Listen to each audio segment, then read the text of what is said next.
Hello, everyone, and welcome into the crowded booth here on a Wednesday night. College football week 9 is upon us, and we're going to take a look at some of the big games. Obviously, LSU A&M on the docket, Navy-Notre Dame. Will and I will take a look at some of the games to watch, and then obviously, as always, get to our best bets. It's the crowded booth here on a Wednesday night. Week 9 is here, ladies and gentlemen. We couldn't be more excited. Lock it in. Let's load it. Let's talk about it here on the crowded booth. Pile in here and make yourself feel at home. The crowded booth is coming on. The crowded booth with Bryce Coon.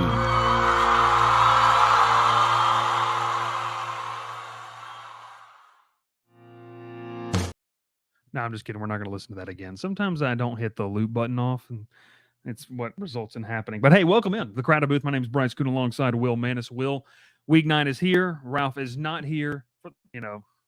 Shocker. He's watching in the friendly confines of the UPS facility. That's what he's watching in. But hey, welcome into the show. And Will, how you feeling? I know we're going to talk about the game that involves your favorite team in some capacity tonight. But just from a college football fan perspective, how you feeling?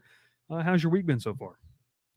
It's been a good week. Hit the middle of the week. I'm feeling some of that fatigue getting through, to the middle of the week. Some people have to work, a real job. Some people have to get up and go to work.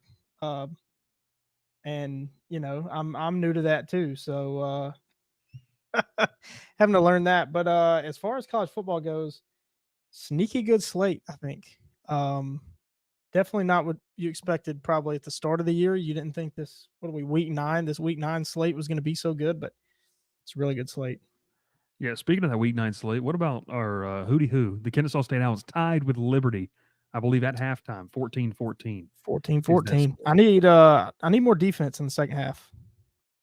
You got the under in that, I'm guessing. I bet the under. That's what you're taking. Dr. Bob says it's been a crazy week studying for a final board exam. Well, good luck to Dr. Bob. I know it's a big hurdle, and it's not fun. My wife had to do it for physical therapy school, and a lot of nerves when we right after we got married, just in terms of that's not fun stuff. I'm in no shape, form, or I don't even know if I could even begin to try to take a test right now. Like, let's talk about that. Do you think you could go back and take a test like in college right now? Like, could you have the mental capacity to sit down and study for like a final exam? I couldn't. I can't do that. I think I could. I mean, you've done more school than me. You've done more school than me, so it would make sense for you to not want to have to go back. But look, I'm a proud graduate of the Troy MBA online program, but it was online school. I mean, Chegg was my friend. That's what I'll say. Chegg was a really good friend, and so. Yeah, that's I couldn't do it. I'm not built like that anymore. So I couldn't do it. But it is what it is. Shout out to Bet Online. Make sure you could use code BLEAV50 to match if you want to bet alongside us or you want to fade us, which is, fade the booth has been a hashtag that's been thrown around this fall so far on the show, and fade Will has been a hashtag as well that's been thrown around on the show as well. So if you'd like to use code BLEAV BLEAV 50 to match up to that $50 deposit and make yourself some money this weekend. Do it responsibly. All right, Will, it's a loaded week in terms of, well, let me rephrase that. You said it. You hit the nail on the head. This is a sneaky good week. We have some weeks like this in college where people are like, oh, it's whatever. But you really kind of dive into some of the games, and even the non-ranked matchups are going to be fun to watch. There's still an opportunity to learn about some teams in different conferences. So we're going to take a look at some of the big ones, and then we'll maybe pick out a few games to watch that we'll keep an eye on. But we're obviously going to kick it off with, I'll lead off this segment like this. When we rolled into the 2024 season, a lot of people did not have either of these teams, Will, in their tier 1 of the SEC. I didn't. I don't think that we had either of these teams in tier 1 when we did it right back before the summer hit, this year. But we find ourselves, on the precipice of November, and you have the top 2 teams record-wise in the SEC, both undefeated. Someone's going to fall. We'll only have one undefeated team after this week, LSU-Texas A&M. It's rumored to be a blackout game for A&M, debuting their new Adidas black jerseys. LSU is rumored to be going all white for back-to-back weeks. So aesthetically, it's going to look pretty cool. Although I'm not a big fan of teams wearing black when it's not truly in their color scheme. Maybe that's just a get off my lawn type of old guy type of look. But like LSU all white is going to look cool. Anytime you go all white, like that's fine. We'll see what it looks like. So they're going to black out. It's going to be a night game at Kyle Field. I'm going to be there. It's going to be an unreal atmosphere. But Will, this is a game where A&M is at a 2.5-point favorite, currently at home. Nearly a pick'em game. I mean, this is about as close as you get to it. I'll set you up here because I do want to talk about this, and I've done some research in this game. A&M can run the football. Le'Veon Moss is a dude when it comes to running the football. But I think a lot of the game for A&M to win is going to be on the shoulders of Connor Wegman, who's been good. He just hasn't been excellent so far this season. Yeah, I mean, that's kind of the story of Connor Wegman's career, but I want to go back. You said, I mean, these are the top two teams in the SEC right now. You mentioned we didn't have them tier one. Is this a rock dweller take to say that I still don't have them in tier one? Either of these teams in tier one? I mean, I think to your point, I think it's more of a result of who they haven't played. Like, is that safe? I mean, LSU probably has the better win against Ole Miss. For sure. But like you said, there's not, it hasn't been a Texas, a Georgia, and Alabama yet on the schedule for any. That Mizzou win for A&M at the time was really good, and that was just a few weeks ago. But it seems like the narrative's already changed on Missouri pretty quickly. But no, this game, I mean, that little tidbit you just told me changed my pick for this game. But I did a little bit of reading on this too. Brian Kelly has talked. You heard it firsthand. You heard it first. Wanting to create balance on both sides of the ball. LSU's. I asked the question, Will. That was my question. There you go. Well, I'll tell you. Well, so you can get on your friends at Sports Illustrated. They did not credit you with the question. We need credit. No, I'm just kidding. It's cool. You can get onto them. So yeah, I mean, LSU has lacked consistency on both sides of the ball. If you're going to go into a hostile environment like Kyle Field, you've got to be good on both sides of the ball. That's how you beat a Texas A&M team, especially one that is good. And like you said, they're great at running the ball. Teams at home that can run the ball, they can get away with a lot more than teams coming in from the road. But initially my pick was to take Texas A&M -2.5, but you told me they're doing a blackout. I'm going the other way. I'm going to go LSU +2.5. But what I really like is the over. I really like the over in this game because LSU's offense is. Let's say it, Bryce. Well, I was gonna say it's the best in the SEC. Maybe they're second best. Because I think Texas just ran into a buzzsaw that is the Georgia defense. You got one of the top offenses in the SEC in LSU. They've struggled at times on defense. A&M has shown that they can score. They got playmakers too. So really like the over in this game. I just had it. I already forgot what it was. 54. I like that number a lot. I think we're going to get into the 60s at least here. But I mean, the key is going to be LSU's defense. How does LSU's defense travel? Defense usually travels, but and how do they handle this environment? They haven't seen an environment like this one they're going to face on Saturday this year. What do they do? Can they weather the storm early? I think that's the big question for teams going on the road. That's huge. And shout out to you, Will, because you just brought up a point on our Go 24/7 podcast. I had Peter Burns of the SEC Network on today, and he mentioned that, like, weathering it early, because when you go on the road, and this kind of happened to Ole Miss when they came down to Baton Rouge just a few weeks ago. When you go on the road and let's say you start offensively. Well, when you talk about hype, when you talk about environment, really who feeds off that the most? The home team's defense. So if you take the ball first and you go 3 and out, that crowd that was already going crazy, now they're, the gnashing of the teeth.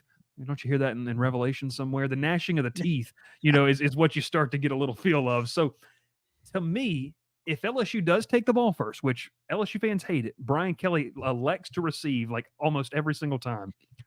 You should when you have an offense like that. Yes, that's my argument. When you have a good offense, you can get away with that. Yeah. But if they do that and they go 3 and out, they've told me, and I'm going to experience, and obviously have to let you guys know, they've said that the press box at Kyle Field sways. Yeah. And so, I mean, I'll let you know, but it's going to be crazy. But no, to your point, I think that's a great point that you just made. You have to start fast if you're LSU. You know, and you mentioned the defensive aspect of it. We've seen this group, you know, starting back when, you know, Ralph and I were in the building watching against a, you know, an average to bad South Alabama team. Okay, they shut them out. But now you got to do it against an SEC opponent. They do it against Ole Miss. Then they go on the road in what's a really tough atmosphere, you know, in Arkansas, which, you know, their offense isn't potent by any means, but you do it on the road and you quiet, you know, them. And they've been solid. They had the eighth best. Also, they had the eighth best total offense in the country, you know, going to that game, which is just weird. You don't think about that. Good shout out, Bobby Petrino. But to your point is, here's the next rung in the ladder. Like, now can you pass this test going against a better offense? You mentioned here, obviously, Connor Wegman's stats are a little bit misleading. He's missed 3 games. He was highly efficient in the game against Florida. I kind of think the game comes down to the LSU defense versus Connor Wegman. Because for as good as Nick Scorton is, and he is very good in pass rusher for A&M, LSU's offense, and I don't know if you saw this. I was talking with Ralph about it today. PFF came out with LSU's offense hasn't allowed a sack this year. And I'm like, it's not true. Like, that's not true. But I didn't know this, so hand up. PFF does not rule. It's just, you know, use PFF as you like and as you may. They don't rule a sack if you send more than 4 guys, which is very interesting. So essentially what I think they're trying to quantify is, do you win your one-on-ones, which is fair. I'm sorry, more than 5 guys. So essentially that's an interesting way of quantifying it, which I think is impressive. Like, that means LSU's winning very well in pass protection in their one-on-ones. I think that LSU's strength is that offensive line in pass pro. A&M's strength and defensively is up front. We saw they were able to do some really good things against South Carolina in that second half, some really good things against Ole Miss for 4 quarters. I think that's a battle you can win. But can your defense get to Connor Wegman? Because I don't know if, once again, I'm bringing PFF. Connor Wegman was the worst rated player on A&M's roster last week in their win against Mississippi State. He was like a 47.8. He didn't play well. Well, he's not playing well when there's no pressure. And LSU's shown that they can get some pressure. So to your point, defense travels. Remember you said this, you know, a couple weeks ago when Ohio State went over to Oregon. Like, that was the thought process. I think that LSU, a blowout, but or not a blowout, a shootout. It became a shootout, but your point still stands that defense does travel. I think LSU wins this game. I think it's close. You know, I had this game actually, which would cover the spread. I have it 31-28. Like, I think this is a really close football game. LSU would obviously cover, but they'd also hit the over in that instance. So I think the Tigers win a close one because I trust this offense more than I trust A&M's offense. If A&M can't pass the ball, that's going to put a lot on the shoulders of Le'Veon Moss to be able to run the football. And you got to run the football in the SEC. But, man, to me, it comes down to Connor Wegman. Am I right? Am I wrong? What's kind of your thought process on Wegman against this LSU defense? Well, I'm with you. And, of course, I always blank on names. You know this. Is an LSU it's the quarterback position, the backup quarterback for Marcel Reed. Yes, thank you. As I finally get to it, as I say it, if I'm Texas A&M, I go to him, and I go to him pretty early on. If you're hitting a wall, yeah, I mean he's an X factor. He runs the ball really well. I think it'd be bad news for LSU if he came in this game, because I mean, I don't know, man. LSU's been weird ever since Harold Perkins gone down. It's like they've figured out how to play defense. Yeah. So, like, can they get to the quarterback? I mean, Wegman. We've seen Wegman get hurt every year, so you know he doesn't. I don't know if it's necessarily fair to say he doesn't protect himself very well, but he gets banged up and he comes out of games, and that could be bad news for LSU. But I said it a couple weeks ago, it might be time to start selling stock on him, because I've been holding a lot of stock in Connor Wegman for quite a while, and you know he finally showed up against Missouri and played really well. So I don't know. We'll see. This is another test for him too. Yeah. But like what you said, I mean, the strength of this game's gonna be won on the offensive line. You talked about how LSU's offensive line, how well they played, and my counter to that would be, well, they should, because they've got 2 first-round tackles. Yeah. So can they do that? And I Yeah. think this will be. Is this the best pass rush that they're going to face, or South Carolina's better?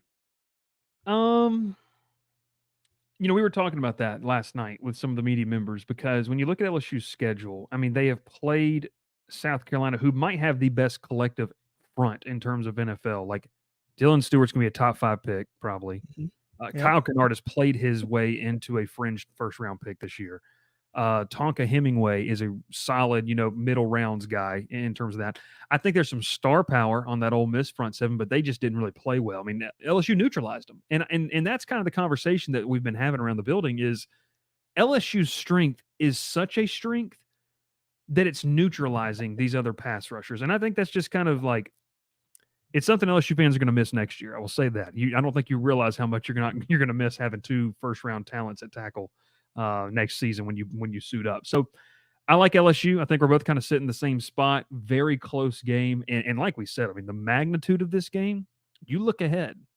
There's no Alabama looming for Texas. They've obviously got that game against or Texas A&M. There's obviously got Texas at the end of that schedule. Look, Will, I've said this like. If LSU, I wrote a column on this Monday. If LSU wins this game, the expectation needs to be Atlanta. Yes. Like it needs to be Atlanta because we'll talk about it in the coming weeks. I have a hard time seeing a undisciplined, poorly coached Alabama team coming into Tiger Stadium with what that atmosphere is going to be like and winning. I don't care who you have. Like, I mean, it's just that weird things have happened in that rivalry, but it just doesn't feel like that this is the year you could go and you can mess around and just don't play discipline. And then obviously you go on the road to Florida. We'll see. Diego Pavia Mania comes to town. And then Oklahoma. But the expectation should be there. I mean, this is why you go to LSU. This is what LSU is. And then on the other side, if A&M wins this game, like, shoot, hats off to Mike Elko and company because they've turned around the culture of College Station. Honestly, win or lose, they've turned around the culture and the hard-nosed culture. So I like it. Any kind of final thoughts on this one? Get to GT Faithful's comment. Oh, Will's picking LSU, not a good sign. Well, this is weird. I've been so bad this year. The old saying is don't be afraid to fade yourself. I think I'm fading myself a little bit here, but no, I mean, you talk about fast starts. When you play on the road, you got to have a fast start. This LSU offense might be the best in the country at starting fast. I mean, and especially you look at Nussmeier and you look at those receivers, you think they're going to go down and they're going to score points every time they get the ball. That's how teams view LSU's offense.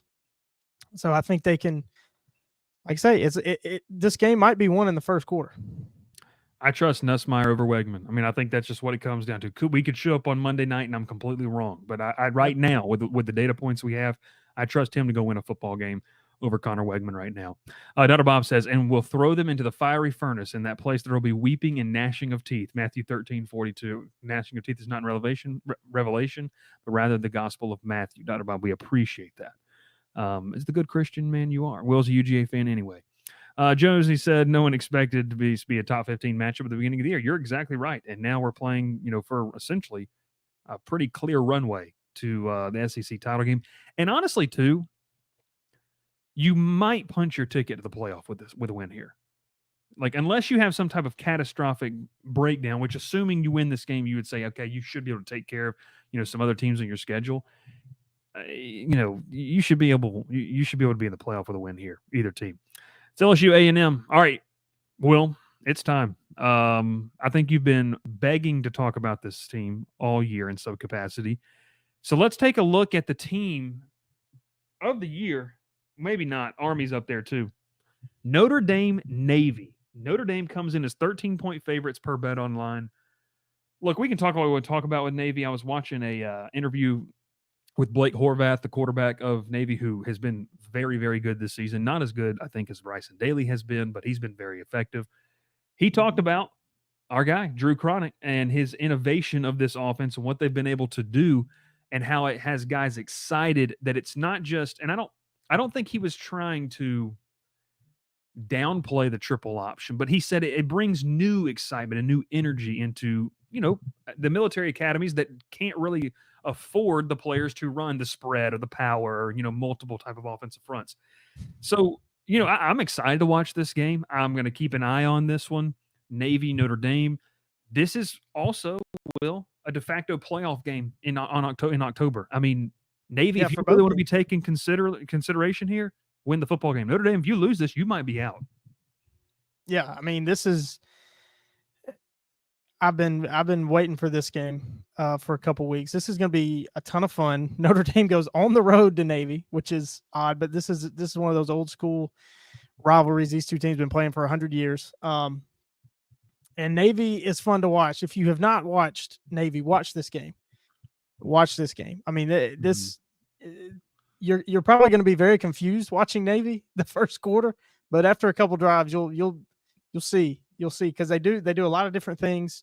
It looks funny. It looks different. Man, is it fun? I mean, I have fun watching Navy play. But I mean, if you put a fullback out there, or you pull a guard, or you have somebody leading the way for a running back, and they just decleat a linebacker or a defensive back, I'm gonna have fun. I'm gonna get excited watching. Yeah. But all that said, and everybody knows how much I like Navy and how good I think that they are. This is more about Notre Dame, and the line shows that, being 2 touchdown favorites. Notre Dame, I got to see them last week in person. They're good. I mean, no Really matter good what you say, defensively. they're good. They've got athletes. They're big, strong, fast. They're built as a Power 5 program. So if they go and do what they should do, they can just roll over Navy. Navy's going to get theirs on offense some. They're going to hit some big plays just because it's hard to game plan for the option. And whatever Navy lines up in, they're still running the option, whether it's shotgun, pistol, under center, flex bone, wishbone. It's still option. That's still the concept. That's the base of the offense. So it's still tough for Notre Dame to prepare for. But I watched that Notre Dame defense shut down one of the best running backs in the country. Listen to what I'm saying. One of the best running backs in the country, Jamal Hayes, last week. I mean, he was a non-factor. So Notre Dame can stop the run. But, Navy's played really, really good on defense too. So Notre Dame, they got to get touchdowns, not field goals. That's how you beat an option team. And just do what you can to keep them out of the end zone. That's basic. I mean, that's basic, but you're going up against an option offense. They're going to be basic too. So, I mean, if Notre Dame can score touchdowns, they're going to win this game. Yeah. You talked about limiting Jamal Haynes last week, 8 carries for 15 yards, 1.9 yards per carry. And I think, we've in the upsets we've seen this year, they have been, Will, a lot of ball control. You go back to, with what Vanderbilt has done in their upset wins this year. I mean, they held the ball for 40 minutes against Alabama. I mean, if Navy can make Notre Dame play their game, I kind of think that favors them. Now, we talked about Notre Dame's defense, some uber athletic linebackers. I mean, that linebacker core. I talked with someone after the Notre Dame Georgia Tech game, and we just kind of, glossed over some of the facts about the fact that they said, hey, and this person was on the sideline. They said Notre Dame is way faster than once you're watching on TV. Like, they're faster and stronger than what you're watching on TV. And so, we'll see how and when you play games like this, you have to stay so disciplined. You can't overshoot gaps. You can't try to play outside of yourself. You have to have the ability to, key in on, hey, this is my read. I'm fitting the B gap. I'm fitting the A gap. I can't get outside of myself and try to be the hero. Notre Dame's defense is going to have to play very cohesive and not hero ball in this game. And look, for a lot of people, Notre Dame's weakness perceived is because they've had so many injuries is they got a lot of young guys in the secondary. Well, look, Navy's passing offense has peaked in 2 games, UAB and Memphis. UAB is horrible. Memphis is not bad. So they sat between, I think it was like 220 and 240 yards passing in those 2 games. They typically sit on an average between around 130, 140 yards. So respectable, maybe more than we've seen in previous seasons, but it's not obviously a big part of their game. So, look, as long as they don't get behind big time, I think Navy's going to be able to make this a game for 3 quarters. Like, I think this could be a ball game going into the 4th quarter, maybe a 1-score game, a 10-point game, something like that.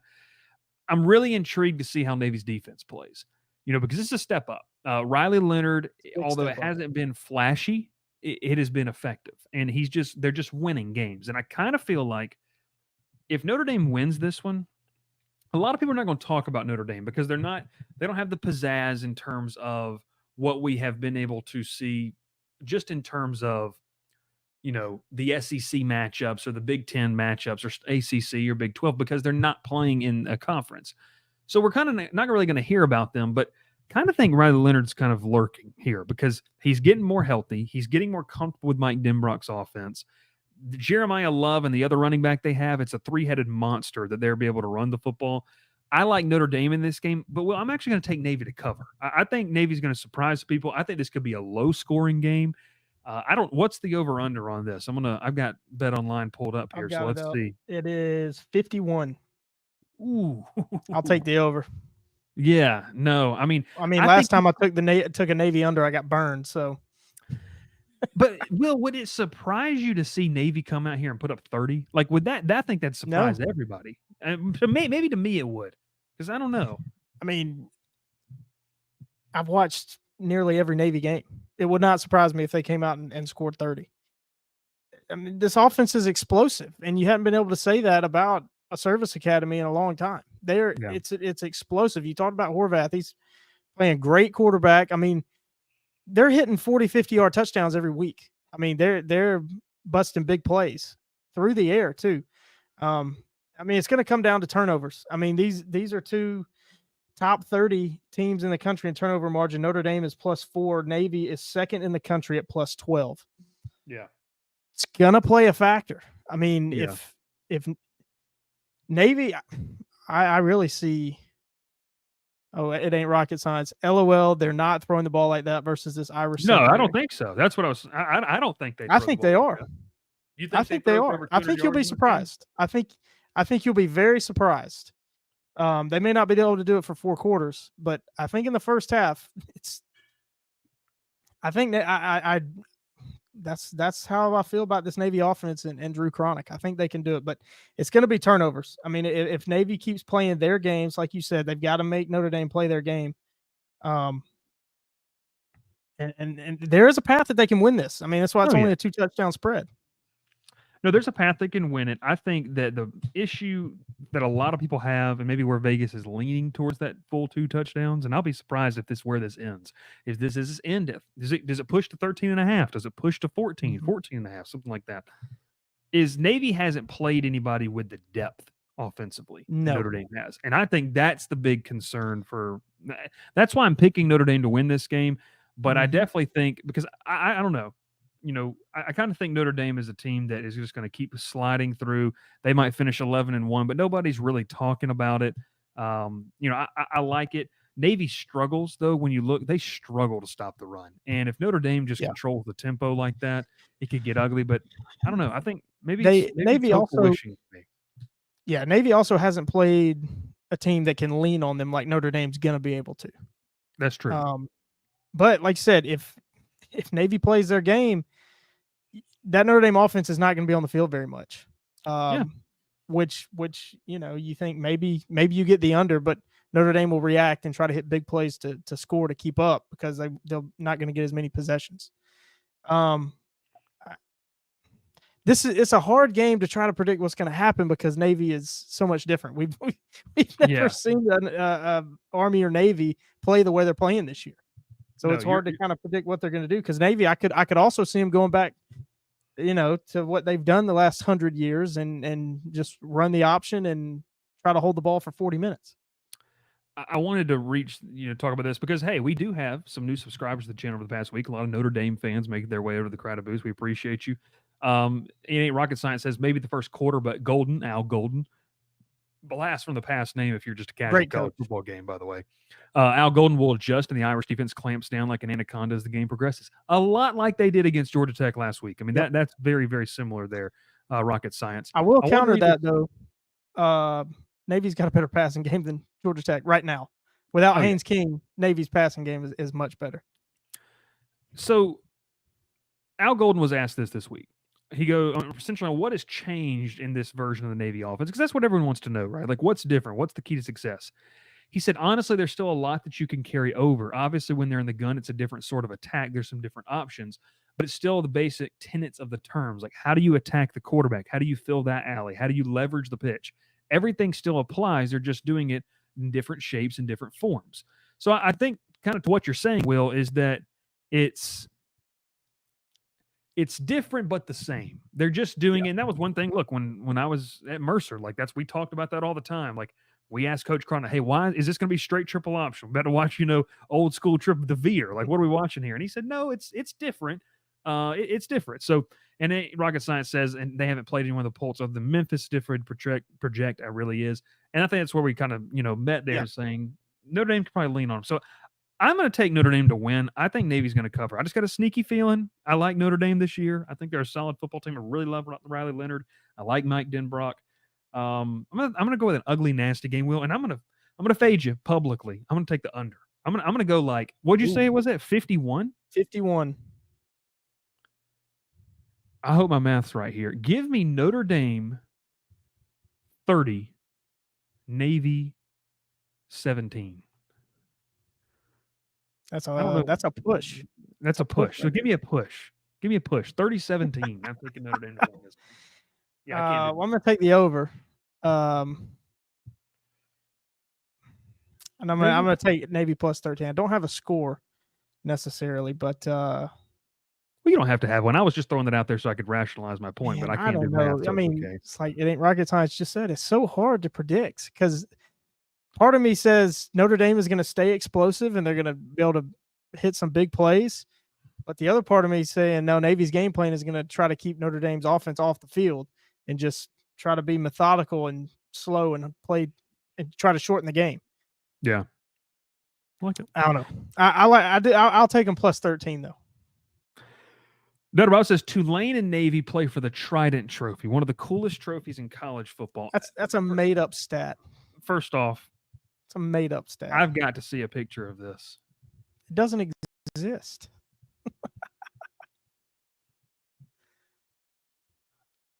What?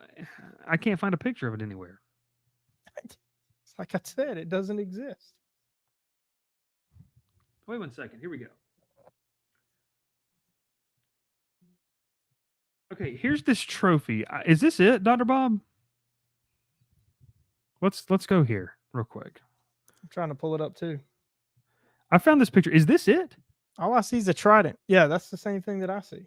And on it, okay, we're going to zoom in for the people. The Battle of the Trident. Did somebody just make this? Did we just get punked live on stream? We might have. Wow, this is a 6-year-old Reddit post. Fans of Tulane and Navy want to honor our nautical rivalry with a Trident trophy. So this thing is new. And this is the first I've ever heard of it. All right. There you go. He goes, yes, they play for a Trident. No, it's the real thing. And then Rocket says, that's like a Bob Diaco invented trophy coach in UConn, LOL. Yes. Bob Diaco. It's the Aquaman trophy. See, look, it ain't rocket science. He knows ball. He knows ball. Welcome to the show. All right, it's that time of the evening, Will, where we take a look at our games to watch before we tease those best bets brought to you by Bet Online. Let's go games to watch right here because, Will, you mentioned, I mean, it isn't in terms, the casual, the rock dwellers that I like to call them. They wouldn't say, hey, I've got to be glued to my television, but we're a little bit of sickos. Dude, they're gonna go apple picking. They're gonna find a pumpkin patch. They're gonna be doing their Halloween candy shopping on Saturday, and they're gonna miss another great day of college football. I'm gonna lead it off here. I'm gonna go with Michigan State. This is a rivalry game, not to the magnitude of the game itself. But Aiden Childs and Michigan State on the road at the Big House. Could they pull off the upset? They're a 4-point dog heading into this game. I'm interested to see kind of what Aiden Childs really is. I haven't got to watch a lot of them. Obviously was super highly touted coming out of high school, then transferring from Oregon State following his head coach, Jonathan Smith, over there. So Michigan State at Michigan. And then, I've got another one here. This is a Friday night matchup in Sin City. Boise State at UNLV. It's going to be fun. If Boise State loses this, they're probably out of the race. that's gonna be a fun game. This is a huge week in the ACC. Oh, it's massive. SMU Duke. I don't want to spoil it. That's a big game this week, by the way. For a lot of teams. I mean, you got Syracuse and Pitt. That's tomorrow night. That's Thursday night. We kick it off on Thursday night. Syracuse and Pitt. I'll tell you this, That's real quick. ACC Thursday night football is awesome. Say that again.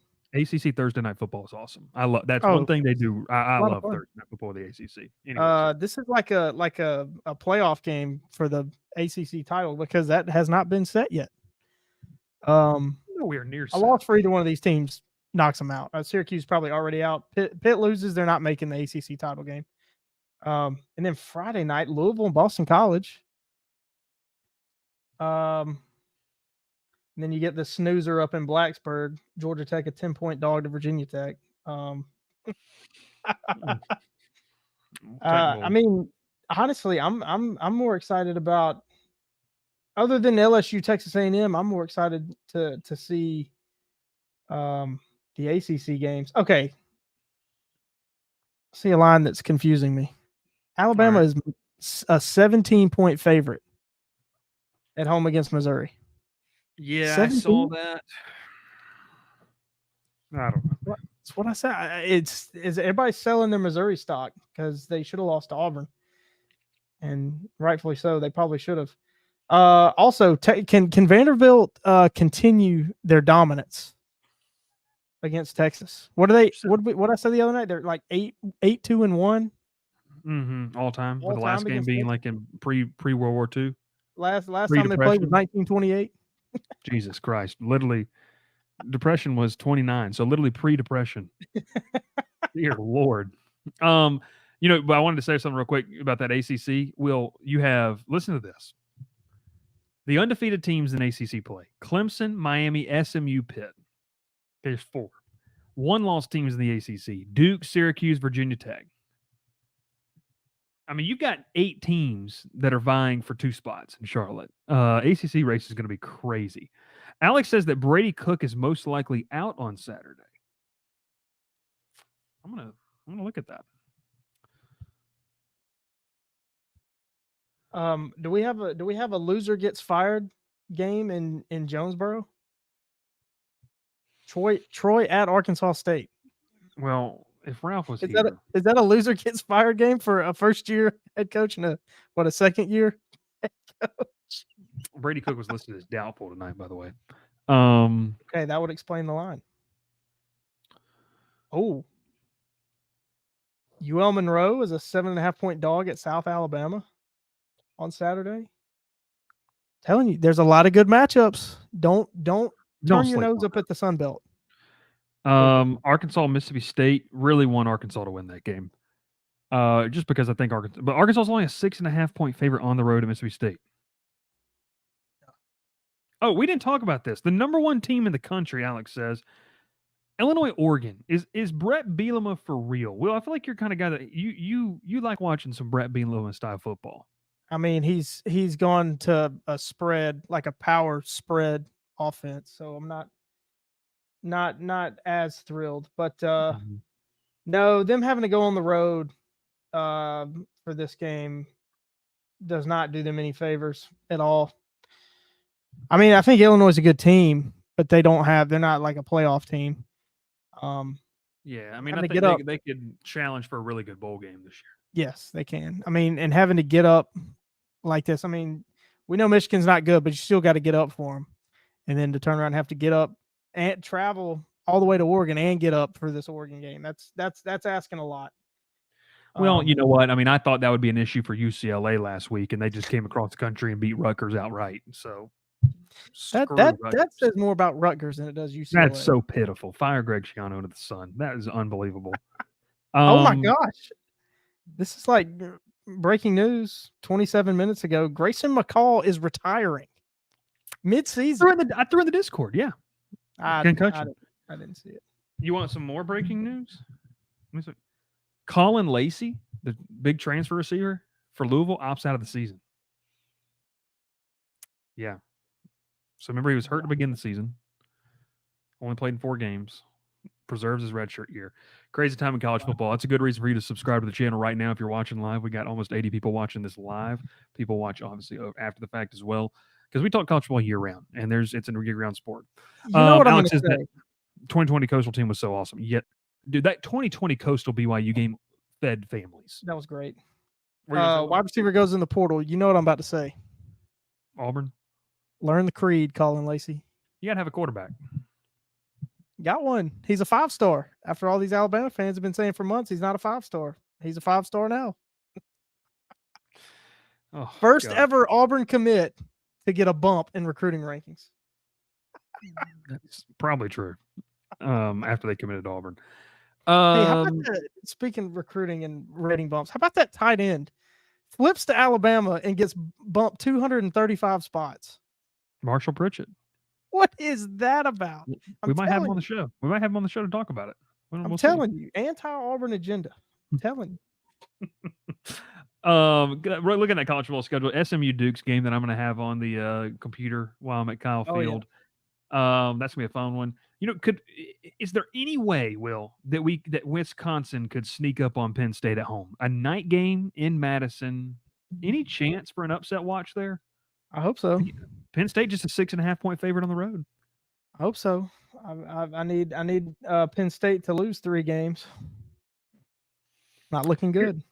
Here's a sicko game. If you got $2, okay, if you got a crisp $2 bill, head down to Houston, where Utah is playing at Houston, and it's a $2 ticket get-in fee. Or you go to Bet Online and win some money on Utah because Houston is awful. Yeah, it's pretty bad. Will, a game that I thought was going to have a lot. Paul Duffy says, commit to Bama to raise your stock and then flip. Florida State Miami is this week. And I said in the preseason that was going to be a preview of the ACC title game. You know what? I'm not even mad because I think a lot of people would have said, yeah, okay. Yeah, that's fine. No, well, Bryce. No. We knew Florida State was going to be terrible. Everyone knew that. Mm-hmm. It wasn't just a lucky guess. When they first made this line in the preseason, Florida State was a 1-point favorite. They're now a 3-touchdown underdog. I'm about to call Ralph live on the show. He's not going to answer. He's probably home.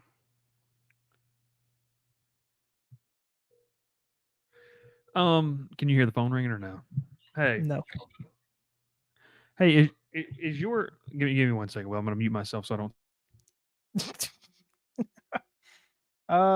Let's see. Another game. I mean, Utah minus 3.5, even without Cam Rising. I mean, that sounds like free money.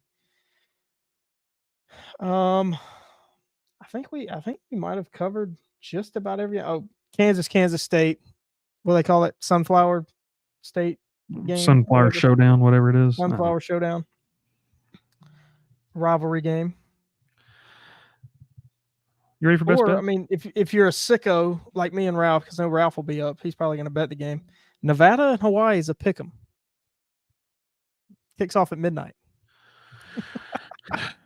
Yeah, it's weird. I'm going East Carolina minus 7. They get the interim bump. Could they get it? Mike Houston was fired this week. Who was fired? Mike Houston, the head coach of East Carolina. Used to be the head coach of James Madison when they were FCS. Couldn't have told you who that was. That was a name that was brought up in the coaching search for Georgia Tech after Jeff Collins. Okay, let's go best bets. And we got some fun ones. I'm going to go with Ralph's here. I had to confirm, and it was a game I was going to talk about, but I didn't want to spoil. Ralph's going BYU +2 at UCF. Will, this is kind of interesting. BYU has to make this cross-country trek. I think BYU is the more complete team. I think BYU is the more solid team, but can Gus work some dirty magic there in Orlando? I was going to say, I see that, and my counter argument is Gus Malzahn. This is a game Gus Malzahn wins more times than not, or more times than he should. Maybe not more times than not, but more times than he should. I don't know. 2 points is a weird line, though. Ralph asked when he texted us, is that a trap? Ralph, you might be falling for the trap, buddy. He's taking BYU to cover this and outright. I don't hate it. Paul says that BYU players don't go out drinking like the other teams, so that obviously could be a big factor down there in Orlando. They got a nice bar scene down there. I think they do. They might. They will see. That's Ralph's best bet, and well, I want to correct myself. I think I said that Annapolis was going to be popping. Navy and Notre Dame are playing at MetLife, which I hate. That's disgusting. It's absolutely disgusting. Does the power of the Jewish quarterback overpower the power of Gus? That's a fair question. Who knows? Who knows? That's seems like a corner bar conversation, especially with this week. Will, all right, let's go to yours. Let the people know. You know why I'm here.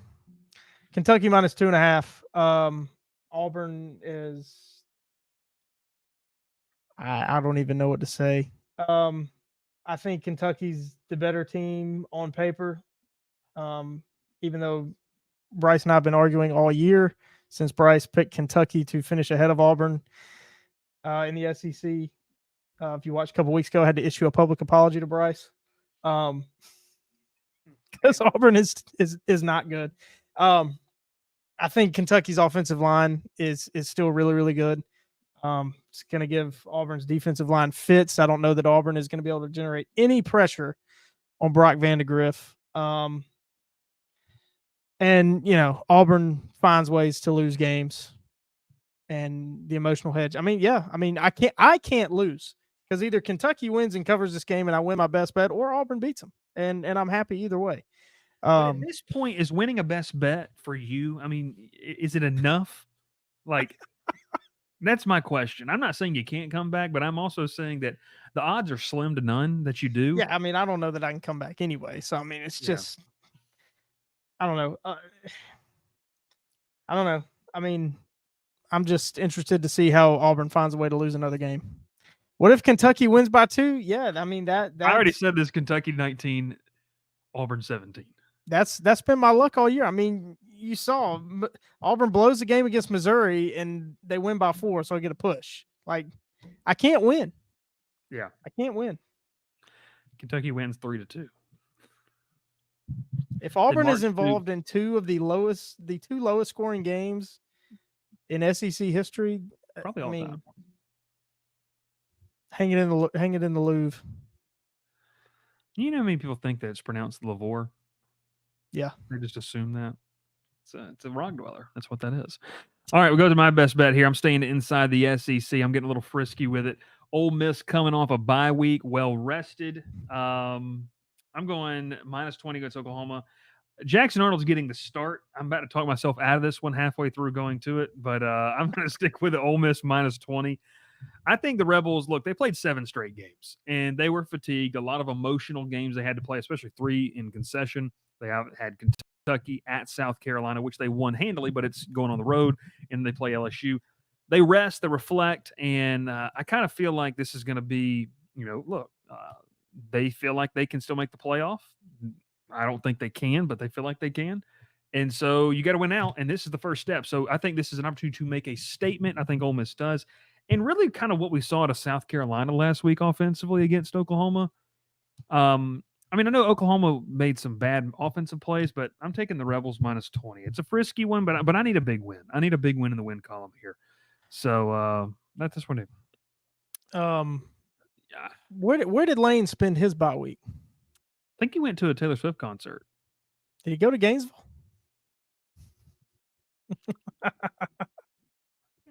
Look.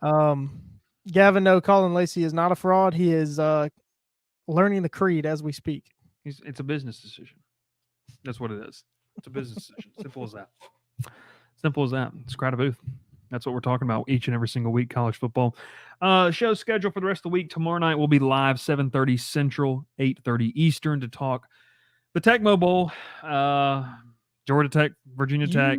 You sound thrilled to talk about it. It's just more of like, I feel like I'm just being beaten down at this point by just, it is what it is. We'll see. So,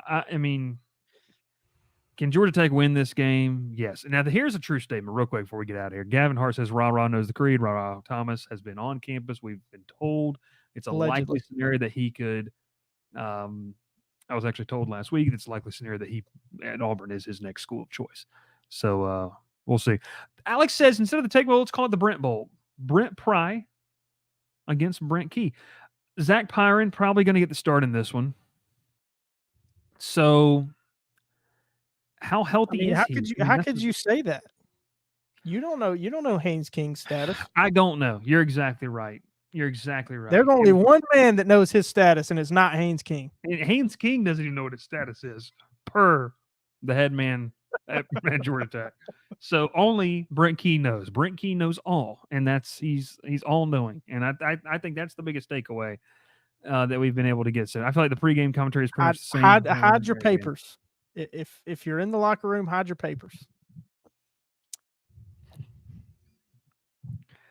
Hide your papers. Special teams needs to be better this week. Yes, that was hard to watch in the bins. Just self-inflicted errors from Georgia Tech. I mean, they're a 10-point dog. I mean, I think if Georgia Tech just doesn't shoot themselves in the foot for 4 quarters, they probably cover this spread.